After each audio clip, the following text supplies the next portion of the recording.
do it. That's Sam and Jay and Justin. All right. So 3 drawings done. I need to put measurements on. The measurements I put on is first the total length, and I don't know because I had the 45 here, but I can actually measure my drawing. It's probably easier. Length, width, height.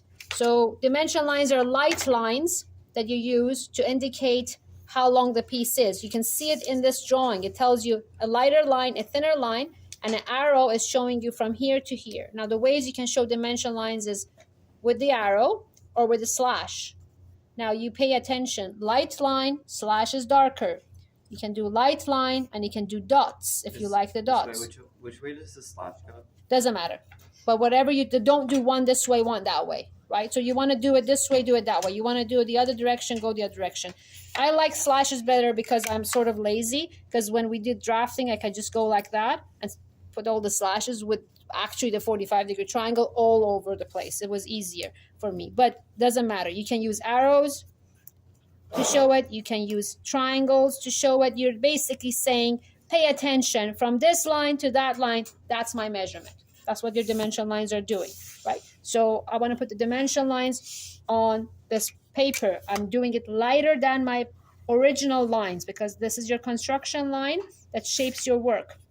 I extend it and I'm going from here to here. Now, how much is that? I don't know. It was 39 plus something, whatever that was. You can do trigonometry, not trigonometry. What was that again? No. Yes, that was it. What was it again? A squared plus B squared equals. Yes. So this looks like 6.1. Maybe I'm right, maybe I'm wrong. At this point, it doesn't matter. I'm writing it. It's about showing you how to do dimension lines. So that's a total length. Now I can project this up. What you're paying attention to is I'm putting the measurements in the same line. I'm not putting one line there, one measurement here, one measurement down there. So the width of that, I do have it, is 38. So I'm writing 38. That's done. Then I need the total height, which I'm putting on the other side, using the same, I'm using the same slash. But when you're writing, you don't write in this direction. Whatever the height was 42 plus 5. So it's 50 or 5. 3.8. And 5, I'm not writing it this way. Do not do that. Write on the line so you can move your paper around and write that it's sitting on the line. And all of these matter as part of your mark. Is your dimension lines done proper? Are your dimension lines done properly? So that's a total. But then you need to break it down and say, okay, what about the parts? Again, I extend another line. The slash should be smaller. I didn't do a neat job over here.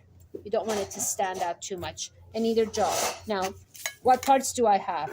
I have basically 2 parts here, the 39 and whatever was left. So was it 39? Yeah. So do the math. 39 minus 61 minus 39. That's going to be what? That's going to be 22. 22. Yeah. 22. Yeah. Probably 22. We'll go with you. 22. Good. Great. So that's done. I have another line over here, which I'm going to show the other 3 parts. And then that will be 13, 13, 13. Now, since this is the same thing, I don't need to repeat the 22 over here. If it was a different breakdown, you don't need to repeat numbers. It's not necessary. I'm coming over here. I do have a 5 and a 5, right? The setback of 5 and a 5. So I'm going to bring this up and say from here to here. You can have the line go all the way down, or you can just have it, as I did, a little bit up here. As long as by eyes or by a T-squared triangle, you can fold the line. So that's 5, and that's 5. That makes it 10. That's minus that. That's going to be 2.8, right? So this is 0.5, really, what that is. So that's done. Coming to the side, doing the line over here, what do I have? I have a breakdown here and a breakdown there. So that is probably 22, if your math is right.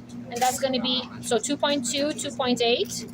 Then you're going to break it down one more time because you have the height of this one, which was how much? 8. So you have your 8, and you do have this setback of here of 13. So you can put that there, 13, and your dimension lines are done. Now, if you want to be very meticulous, you can use a dimension line showing a curve, which basically is telling you the angle, 45 degree. Done. Thank you. That's done. Right.